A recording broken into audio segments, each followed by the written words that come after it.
ಆಚಿ chilli powder ಸಖತ್ ಖಾರ ಬಣ್ಣ ಮತ್ತು ರುಚಿ ಆಚಿ ಚಿಲ್ಲಿ ಪೌಡರ್. ಕೇವಲ ಬೆಂಗಳೂರು ಮಾತ್ರ ಅಲ್ಲ, ಬಳ್ಳಾರಿಗೂ ಕೂಡ ಇಡಿ ಅಧಿಕಾರಿಗಳು ಭೇಟಿ ಕೊಟ್ಟಿದ್ದಾರೆ. ಬಳ್ಳಾರಿಯ ರೊದ್ದಂ ಜ್ಯುವೆಲರಿ ಶಾಪ್ ಮೇಲೆ ಇಡಿ ರೇಡ್ ಮಾಡಿದ್ದಾರೆ. ಇದೇ ಶಬರಿಮಲೆ ಚಿನ್ನ ಕಳವು ಪ್ರಕರಣಕ್ಕೆ ಸಂಬಂಧಪಟ್ಟಂತೆ ಬಳ್ಳಾರಿಯ ರೊದ್ದಂ ಚಿನ್ನದಂಗಡಿ ಮೇಲೆ ಇಡಿ ಅಧಿಕಾರಿಗಳು ರೇಡ್. ಬಂಧಿತ ಗೋವರ್ಧನ್ ಒಡೆತನದ ರೊದ್ದಂ ಚಿನ್ನದಂಗಡಿ ಇದು. ಈಗಾಗಲೇ ಈ ಪ್ರಕರಣದಲ್ಲಿ ಜೈಲು ಪಾಲಾಗಿದ್ದಾರೆ ಗೋವರ್ಧನ್. ಬೆಳ್ಳಂಬೆಳಗ್ಗೆ 9 ಇಡಿ ಅಧಿಕಾರಿಗಳು ದಾಳಿ ಮಾಡಿ ಪರಿಶೀಲನೆ ಮಾಡಿದಾರಂತೆ. ಅಂದರೆ ಗೋವರ್ಧನ್ ಮನೆಯವ್ರನ್ನೆಲ್ಲ ಕರೆಸಿ ಅಂಗಡಿ ಬಾಗಿಲನ್ನು ತೆಗೆಸಿದ್ದಾರೆ ಆಫೀಸರ್ಸು.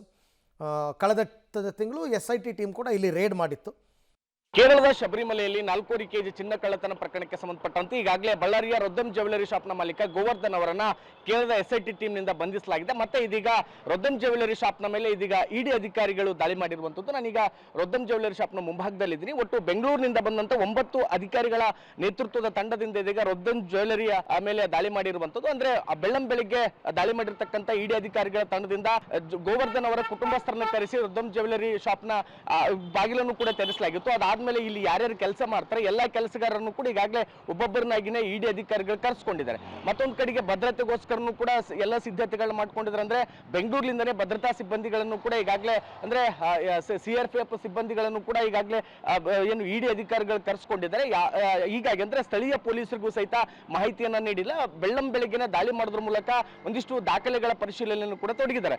ಗೋವರ್ಧನ್ ಅವರ ಬಂಧನಕ್ಕೂ ಮೊದಲು ಕೇರಳದ SIT ತಂಡ 1 ಬಾರಿ ದಾಳಿ ಮಾಡಿತ್ತು. ಅದಾದ್ಮೇಲೆ ಅವರ ಬಂಧನದ ನಂತರದಲ್ಲಿಯೂ ಕೂಡ 1 ಬಾರಿ ದಾಳಿಯನ್ನ ಮಾಡಲಾಗಿತ್ತು. ಅದಾದ್ಮೇಲೆ ಸಾಕಷ್ಟು ಪರಿಶೀಲನೆಯನ್ನು ಕೂಡ ಮಾಡಲಾಗಿತ್ತು. ಅಂದ್ರೆ ಇಲ್ಲಿ ಯಾವೆಲ್ಲ ರೀತಿಯ ವಂಚನೆ ಮಾಡಲಾಗಿದೆ ಅನ್ನುವಂಥದ್ರ ಕುರಿತಾಗಿ ಒಟ್ಟು 4 ಕೆಜಿ ಚಿನ್ನ ಕಳ್ಳತನ ಪ್ರಕರಣದಲ್ಲಿ 475 ಗ್ರಾಂ ಚಿನ್ನವನ್ನ ಇದೇ ರೊದ್ದಂ ಜ್ಯುವೆಲರಿ ಶಾಪ್ನ ಮಾಲೀಕ ಗೋವರ್ಧನ್ ಅವರು ಖರೀದಿ ಮಾಡಿದ್ರು. ಅದಾದ್ಮೇಲೆ ಆ ಒಂದು ಕೇಸ್ನಲ್ಲಿ ಅವ್ರನ್ನು ಕೂಡ ಫಿಟ್ ಮಾಡಲಾಗಿತ್ತು. ಮತ್ತೆ ಅವ್ರನ್ನ ಕೇರಳದ SIT ತಂಡದಿಂದ ವಶಕ್ಕೆ ಪಡೆದು ವಿಚಾರಣೆ ಮಾಡಿ ಅದಾದ್ಮೇಲೆ ಅವ್ರನ್ನ ಬಂಧನವನ್ನು ಕೂಡ ಮಾಡಲಾಗಿತ್ತು. ಮತ್ತೆ ಇದೀಗ ಇಡಿ ಅಧಿಕಾರಿಗಳು ಎಂಟ್ರಿ ಕೊಟ್ಟಿರುವಂತದ್ದು ಅಂದ್ರೆ ಹಣಕಾಸಿನ ವ್ಯವಹಾರ, ಅದ್ರ ಜೊತೆಗೆ ತೆರಿಗೆ ವಂಚನೆಯ ಆರೋಪಗಳು ಇದೀಗ ಗೋವರ್ಧನ್ ಅವರ ಮೇಲೆ ಇರುವಂತದ್ದು. ಹೀಗಾಗಿ ಬೆಂಗಳೂರಿನಿಂದ ಬಂದಿರತಕ್ಕಂಥ 9 ಅಧಿಕಾರಿಗಳ ತಂಡದಿಂದ ದಾಳಿ ಮಾಡಿ ಸಾಕಷ್ಟು ದಾಖಲೆಗಳ ಪರಿಶೀಲನೆ ಕೂಡ ತೊಡಗಿದ್ದಾರೆ. ಮತ್ತೊಂದು ಕಡೆಗೆ ಹಣಕಾಸಿನ ವ್ಯವಹಾರಕ್ಕೆ ಸಂಬಂಧಪಟ್ಟಂತೆ ಇರ್ತಕ್ಕಂಥ ಎಲ್ಲಾ ಸಿಬ್ಬಂದಿಗಳನ್ನು ಕೂಡ ಕರೆಸಿ ಈಗಾಗಲೇ ವಿಚಾರಣೆಯನ್ನು ಕೂಡ ಮಾಡ್ತಾ ಇದ್ದಾರೆ. ಅಂದ್ರೆ ಒಂದು ಕಡೆಗೆ ಕೇರಳದ SIT ತಂಡ ಒಂದು ಚಾರ್ಜ್ ಶೀಟ್ ಅನ್ನು ಕೂಡ ಸಿದ್ಧ ಮಾಡ್ಕೊಳ್ತಾ ಇದೆ. ಮತ್ತೊಂದು ಕಡೆಗೆ ಬೇಕಾಗಿರುವಂತ ಯಾರ್ಯಾರ ವಿಚಾರಣೆಯನ್ನು ಮಾಡಿತಾ ಎಲ್ಲ ದಾಖಲೆಗಳನ್ನು ಕೂಡ ಸಂಗ್ರಹ ಮಾಡಿದೆ. ಹೀಗಾಗಿ ಮತ್ತೆ ಇದೀಗ